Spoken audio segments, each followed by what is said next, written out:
My last foreign residence was Bremerhaven, Germany. I am married. The name of my wife is Alice. She was born in New York City, New York, and now resides at 429 Railroad Avenue, Mount Vernon, New York. This is my bona fide intention to renounce forever all allegiance and fidelity to any foreign prince, potentate, state, or sovereignty, in particular to William II, German Emperor, of whom I am now a subject. I arrived at the port of New York in the state of New York on or about, the day's missing, August 1893. Wow. And he signed it and subscribed and sworn to me in the office of the clerk of said court this 11th day of September 1917. Frank A. Coffey, Deputy Clerk of the Supreme Court. But I can't understand, he came to the United States then. In 18, he And was. he didn't become a... Well, no, not. It didn't become a citizen. Evidently, it's his declaration of intention. That was a long time later. They used naturalization services. So he was born in 75, and he came over here. What day? Well, I told you, 90. I'm trying to figure out how old he was. I was here. Where is it? Now, you know how old he would be now? You mean? No, No. trying to figure out how old he was when he came to the United States. Oh, came to the United States in 1893. He was 18 years old. Yeah, still a young man. And then he met Alice, your mother. Yeah. And she was born in the United States. Actually, he wasn't even 18. He was a month shy. Because he was born in let's see, what was it? August, September, 13th, and this yeah. was on August that he came over here. Says a salesman, yeah. Yeah, a salesman he was. And then he got his marriage. He was an inventor too, right? Yeah, he's got the marriage certificate here, and we mentioned that name Weir, and that's mentioned on the marriage certificate. It's certificate of marriage. George Van Geons of New York, State of New York, and Alice Craig of New York, State of New York, were united by me and can't even read of it. Oh, matrimony, whatever. Can't even read it. According to the ordinance of God and laws of the State of New York at New York, on the 4th day of September, year of our Lord, 1899. Witnesses were William O. Weir. Now that's the family name, what we mentioned before. Okay. Rachel V. Harvey. And Milton S. Litchfield was the minister of the gospel, it said. So that's when they were married, 1899. All this Dutch is... This Dutch is just so much, Like there's a pig. yeah, just so much baloney. Yeah. Yeah, but, well, like we were saying before, it was 1917, World War I was going on, the Germans weren't in good favor then. No. So why would he probably says he's Dutch with the name Van. Yeah. Because I know he hated the Germans. That was something associated with it as far as I can see.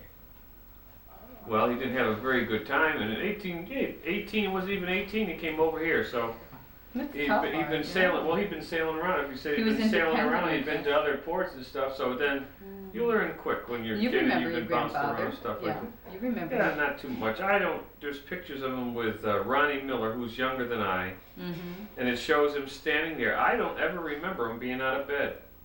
I honestly don't. The only time I can remember him is see him lying in the bed with something like that secretary desk or something like that at the edge of the thing, and a box of tissue or Kleenex or something on the bed. That's all I can remember propped up, and I never said anything when I went over that Dad, house. when did you stop going to Florida? Because you obviously grew up and you got married.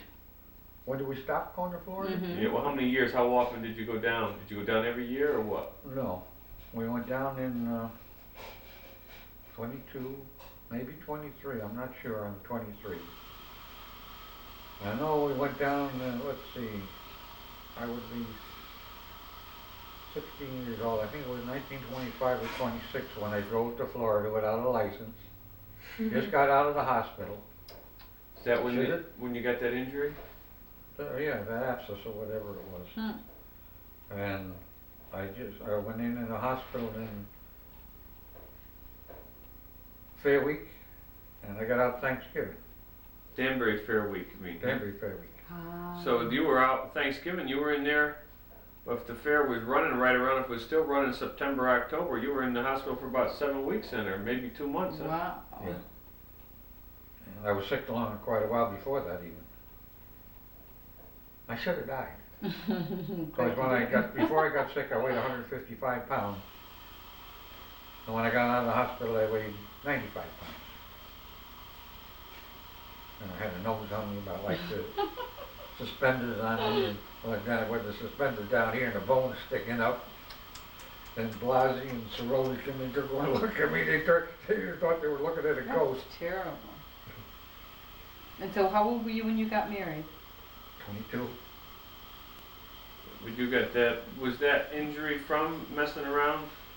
The only thing I can figure it, I don't know. The only thing I can figure it out, we always had a habit of, I don't know, I tore a kidney or what. We always had a habit, we never used a jack. The cars that time had wooden spokes on them. Mm-hmm. So you used to put your back up against the fender and grab a hold of the thing and straighten your legs out and pick up the car. That can't be good. And right? then tell somebody to put a block of wood under it. That's the way we changed the tires.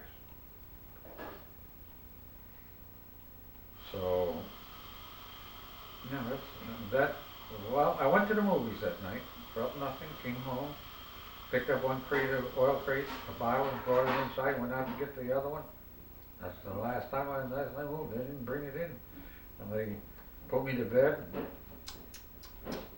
Mullins came up and checked on me, and the pain was here. Is that a doctor, Dr. Mullins? Yeah. All right. Butcher. In the old days, they used to come to the house, yeah. And but as I say, the pain was here. Oh, it was murder. In fact, they fed me morphine pills. Wow. And that made you real nasty. Did? You were weighing 95 pounds or something like that. Or maybe a little more before. And when the non-stop wore off, you'd think you was about 200 pounds ready to clobber somebody. And they gave me a vial of pills like this. And the morphine pills are only little things. Like the glycerine tablets they put under your tongue. I could have went out of this world. All I had to do was take them. And the one doctor, Mullins, came up and said I had appendicitis. But my father decided that you don't get appendicitis up here, you get appendicitis down here. Right. So then he had Dr. Young come up. Okay. And of course Mullins says, and my father says, if he says anything, say you feel better. So Yep. he says, he pushed on me here and pretty right out of bed, if you feel better, he says, how come you jumping? So we got Young and he came up and looked at me. About 3 days later, up to the hospital. And you had surgery, right? Yeah. They put a hole in the stomach and three tubes in there. And Ew. But how did he know what was the matter with you? Could he I tell? don't know Was what it to do. probably exploratory type of surgery? more or less, I guess, the gall darn thing, because he cut me down through from the navel down and shoved these tubes in me, and my God, went in that deep. Almost to your backbone. Jeez. 3 of them, and the second day, I guess it was the second day, the doggone thing broke. In other words, if it hadn't broken, I'd have died of gangrene. Okay, right. They had pads on me about that thick and about that wide and all. And the Terrible. nurse came in and said, what'd you do, mess the bed? They looked at me and that was that. So, But then you were in for weeks after that, you mean? Yeah. All of those weeks recovering after they discovered it and after it broke and everything? yeah. Then the doggone nurse came up and says to me, the white nurse she lived on North Street. The thing is, it wasn't a success. Oh, she didn't say the thing. So the operation wasn't a success. They got to do it over. So Young came in and he said, I told him about it. He said, what do you mean a success? Who the heck told you how to go it over? I said, I knew it very well, but I didn't want to get in any trouble. So, I just don't remember, but somebody said it. Give a bugger. What was her name? It was just plain a mistake. Huh? That she was telling you. No, she was being nasty. She's a sicko. Say, no, no, you gotta do it again. It didn't take the first time. It didn't work the first time. She's just a See, you sicko couldn't do humorist. that now. See, in our generation, you would sue that person. Yeah, you Have her would. job. Yeah, that's a big Well, don't you difference. think it was? If you're a life-threatening situation there. you Nurses think it used to be was a- nasty and say terrible things to But people. that's when They couldn't do that in, they that's can't when do the that guy had anymore. the operation, you said the farmer, whenever they went out hoeing and they told him not to, was that the time? Yeah, one of them, they went out there, he died, yeah. Then there was another one, had an operation, it was in that room. Oh, we got 3 stories. There was one fellow worked on the railroad. And, at that time you had to stay in bed for 14 days before you, well, we're getting ahead of the story, he came, I was coming out of ether, and he took 2 nurses and 2 doctors, picked right up the ear, just like this. Whoa. Strength like that when you're coming out of ether. Hmm. So, Grandma, I made some no, the doctor, I forget who the doctor was that Well, because it's all hard. was the head of surgery anyway. Yes. And this other, Dr. Stahl, old Dr. Stahl, not young Dr. Stahl. They lived on the way out of the stalls afterwards. Yeah. And, he turned around and shooted Stahl out like mad. He got him up in, I guess, 10 or 12 days. What are you trying to do, kill a man or something? Today you put your feet on the floor the next day. That's right. Yeah, they make you do that. Things have changed. What else has changed? What's changed the most that you notice Yeah. H. in your law? What do you mean age? That's changed the most. Your age. You mean like people 80 years ago were older than No, people 80 years? that'd be the person in the earth. Yeah, where did you live in Danbury though? You lived, And we lived on Danbury, well, we started in Danbury, we lived in Westlake. Then we went from Westlake to Mountainville Avenue. From Mountainville Avenue, we went to Kenosha Avenue. For Kenosha Avenue, we went to Bachman's over there by the block place up on the hill. well, where's this? Bacchus, what? Where's this? Bachman, that's the name of the people that live there. Oh, That's up on the hill, just as you make the bend before you get to Bailey's spring water place. yeah, I don't even know where Bailey Springwater place is. Well, you know where that restaurant, there's a restaurant there, where they carved all the rocks out and put a restaurant and there's other stores in there. Got to go over to Mill Plain, it's near the cement block. Oh, you mean that one over below the school there and everything? Yeah. That high one up there that they Yeah, knocked well- down the house and had the shed there for years. Oh, yeah, yeah. Yeah, well, right up where the school is, there was a house up on top, there was a driveway. Yeah, I remember it. Still shows up in there. That was Bachman's place. Then we went from there, we rented from Demo over on Lake Avenue.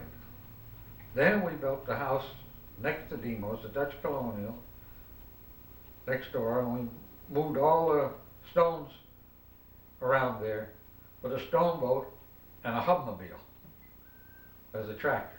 Oh, okay. Hupmobile car, Hupmobile. Yeah.